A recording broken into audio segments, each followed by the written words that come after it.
এইবার কম্পাসটা কিন্তু আমরা চেঞ্জ করব না। কম্পাসটা যে মাপে আমরা এই বৃত্তচাপটা আঁকলাম ঠিক একই মাপ নিয়েই আমরা কি করব, কম্পাসটাকে এই জায়গাতে আমরা কেন্দ্র করব। কেন্দ্র করে দেখুন এই যে পেন্সিলটা এই দিক বরাবরে আমরা কি করব, একটা বৃত্তচাপ আঁকব।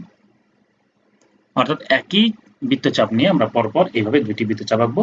বৃত্তচাপটি আঁকার পর যে এই যে আমাদের ছেদবিন্দু পাওয়া গেল, এই ছেদবিন্দুর সাথে আমাদের এই যে এখানকার যে বিন্দুটা আছে এই বিন্দুটা আমরা কি করব, যোগ করে দেব। অর্থাৎ এটা স্কেল দিয়ে আমরা কি করব, টেনে এভাবে যোগ করে দেব।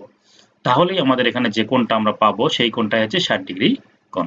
অর্থাৎ এটা কিন্তু আমরা পেন্সিল কম্পাসের সাহায্যে এঁকে ফেলেছি। এখানে নাম দেব কোণের ABC এবং আমরা লিখব যে চিত্রে ABC একটি 60 ডিগ্রি কোণ। তো এটা হচ্ছে আমাদের ক নাম্বার প্রশ্ন এবং ক নাম্বার প্রশ্নটা আমরা এইভাবে উত্তরটা দেব। এবার আমরা খ নাম্বার প্রশ্নে যাব বন্ধুরা। খ নম্বর দেখুন, বিবরণ সহ ত্রিভুজটি আঁকো। তাহলে এবার আমরা বিবরণ সহ ত্রিভুজটি আঁকবো। তার আগে আমাদের কি করতে হবে, বিশেষ নির্বাচন লাগবে। তো